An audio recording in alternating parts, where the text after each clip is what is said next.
Hello students, इस video में हम बात करेंगे चैप्टर नंबर 15 प्रोबेबिलिटी। तो प्रोबेबिलिटी फाइंड आउट करने के लिए फॉर्मूला होता है P equal to number of favourable outcomes upon total number of outcomes. तो समझते हैं यहाँ पे पी को। पी का मतलब है प्रोबेबिलिटी, ई का मतलब है इवेंट, किसी इवेंट की प्रोबेबिलिटी, और हमें यहाँ पे समझना है आउटकम्स को। ओके, तो एक एग्जाम्पल की हेल्प से समझते हैं आउटकम्स और इवेंट।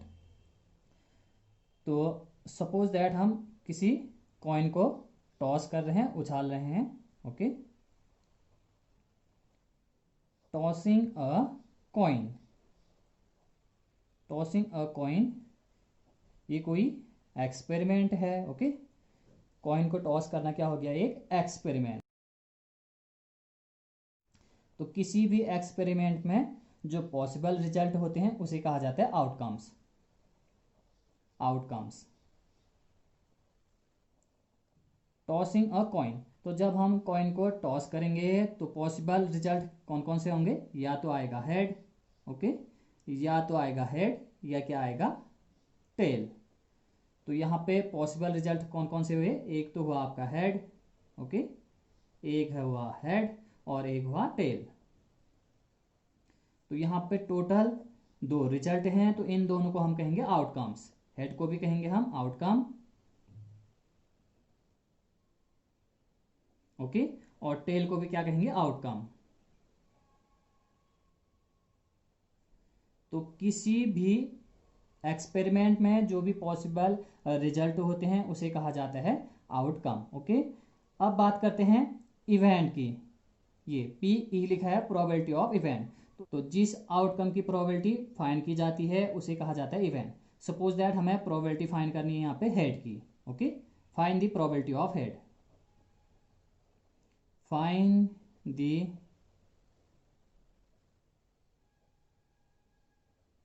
probability of head या getting a head, find the probability of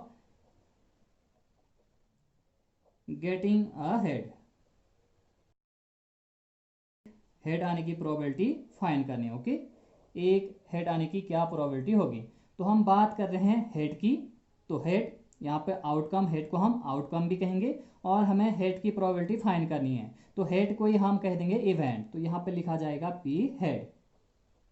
तो हेड क्या हो गया, यहाँ पे हेड को ही हमने कहा यहाँ पे आउटकम, और हेड की प्रोबेबिलिटी निकालनी है तो इसी हेड को हम क्या कह देंगे, इवेंट। पीई, जो यहाँ पे ई लिखा जाता है इसको कहते हैं इवेंट। तो यहाँ पे इस वाले क्वेश्चन में इवेंट क्या है, हेड। ठीक, क्योंकि हम हेड की प्रोबेबिलिटी निकालना चाहते हैं।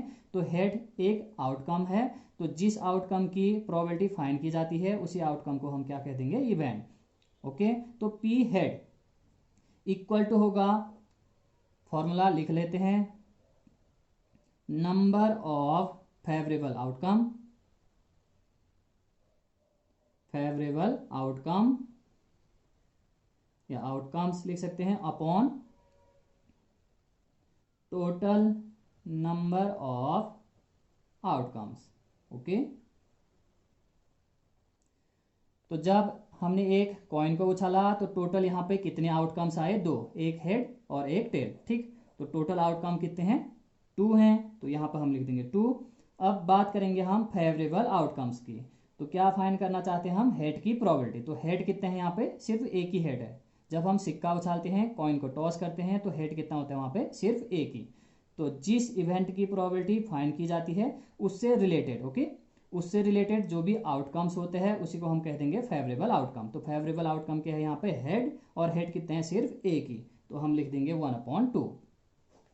इसी तरह से यदि हमें फाइंड करना होता टेल की प्रोबेबिलिटी, ओके, पी टेल, यहाँ पे लिख देंगे हम पी टेल। ओके, तो टेल को क्या कह देंगे अब हम, टेल एक आउटकम है, तो टेल की हमें प्रोबेबिलिटी फाइंड करनी है, तो टेल को कहेंगे अब हम इवेंट। ओके, इसी टेल को क्या कह देंगे, यहाँ पे टेल को आउटकम लिखा है तो टेल ही हमारा हो जाएगा इवेंट। तो फाइंड करना है हमें टेल की प्रोबेबिलिटी। तो फॉर्मूला आप लिख दोगे, favourable outcomes upon total number of outcome. ठीक, तो टोटल कितने आउटकम्स हैं, जब हम कॉइन को टॉस करेंगे तो टोटल दो आउटकम होंगे, तो हम यहाँ पे लिखेंगे टोटल आउटकम के बदले टू लिखेंगे। और टेल की बात कर रहे हैं तो फेवरेबल आउटकम, टेल से रिलेटेड देखेंगे हम, एक ही टेल है। ओके, टेल है हमारा यहाँ पे इवेंट, तो उससे रिलेटेड आउटकम, ठीक, टेल से रिलेटेड आउटकम ये टेल ही होगा। तो कितने टेल हैं यहाँ पे, एक ही टेल है, तो यहाँ पर हम लिखेंगे 1। फेवरेबल आउटकम मीन्स जिस इवेंट की बात कर रहे हैं उससे रिलेटेड कितने नंबर हैं, तो टेल भी यहाँ पे 1 है और हेड भी यहाँ पे 1 है, तो फेवरेबल आउटकम कितना हो जाएगा 1, तो हम लिखेंगे 1/2। तो हेड की प्रोबेबिलिटी है 1/2, टेल की प्रोबेबिलिटी है 1/2। एक और एग्जाम्पल से समझते हैं कि प्रोबेबिलिटी किस तरह से फाइंड किया जाता है। तो एग्जाम्पल है, अ bag contain 3 red balls and 5 black balls. Okay, a ball is drawn at random from the bag. तो किसी बैग में 3 रेड बॉल्स हैं और 5 ब्लैक बॉल्स हैं। रेड बॉल हैं और ब्लैक बॉल हैं किसी बैग में, और टोटल कितने बॉल हैं 8। ठीक, किसी बैग में टोटल हैं आपके 8 बॉल, उनमें से 3 रेड हैं और 5 ब्लैक बॉल हैं। तो टोटल आउटकम्स, यहां पे टोटल आउटकम्स हम लिखेंगे 8। टोटल आउटकम्स,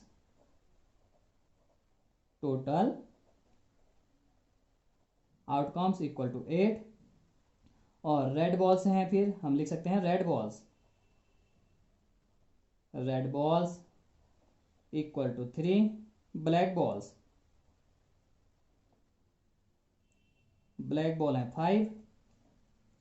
तो क्वेश्चन है, a ball is drawn at random from the bag. तो बैग से एक बॉल बिना देखे निकाला जाता है। What is the probability that the ball drawn is red. तो रेड बॉल आने की क्या प्रोबेबिलिटी होगी ये हमें बताना है। ओके, तो टोटल आउटकम है आपके पास 8। अब रेड बॉल आने की प्रोबेबिलिटी, ओके, ये हमें फाइंड करना है। कहने का मतलब पी रेड, ओके, इवेंट क्या होगा यहाँ पे रेड, तो हम लिखेंगे पी अ रेड बॉल। ओके, या पी रेड भी लिखोगे चलेगा। तो फेवरेबल आउटकम, रेड बॉल निकालना है हमें, तो रेड बॉल से रिलेटेड आपके पास आउटकम्स हैं 3, तो इसी को हम कह देंगे favourable outcome. Okay, red ball की प्रोबेबिलिटी हमें चाहिए, तो रेड बॉल से रिलेटेड आउटकम्स हैं आपके पास टोटल 3। ओके, कितने हैं 3, रेड बॉल 3 हैं, तो फेवरेबल आउटकम कहेंगे हम 3। तो आप लिख सकते हो फेवरेबल आउटकम, टोटल आउटकम है 8,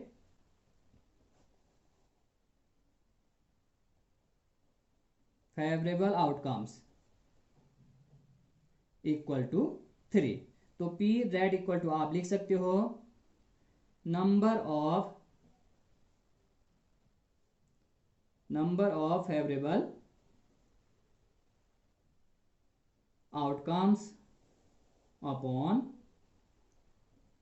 total number of outcomes. Okay, total number of outcomes.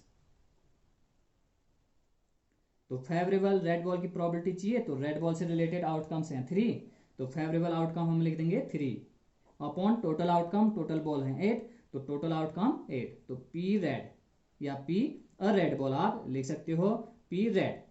तो एक रेड बॉल निकलने की या निकालने की प्रोबेबिलिटी क्या होगी फिर 3/8। इसी तरह यदि हमें ब्लैक बॉल की प्रोबेबिलिटी फाइंड करना होता तो हम लिखते पी ब्लैक। ओके, इवेंट क्या हो जाएगा यहाँ पे गेटिंग अ ब्लैक बॉल, या आप ब्लैक लिख सकते हैं P black ball. Okay, P अ ब्लैक बॉल भी आप लिख सकते हैं। तो फॉर्मूला होगा favourable outcomes upon total number of outcomes. Total number of outcomes तो हैं 8। ओके, और ब्लैक बॉल से रिलेटेड जितने भी आउटकम होंगे उसे हम कह देंगे फेवरेबल आउटकम। तो ब्लैक बॉल कितने हैं 5, तो फेवरेबल आउटकम्स कितने हो जाएंगे 5, तो हम लिख देंगे पी ब्लैक इक्वल टू 5/8। तो ब्लैक बॉल के आने की प्रोबेबिलिटी हो जाएगी 5/8। ओके, तो आप समझ गए होंगे कि किस तरह से प्रोबेबिलिटी फाइंड किया जाता है। तो आपको सिर्फ नोट करना है इस फॉर्मूले को, और आप एक एग्जांपल को नोट करिए।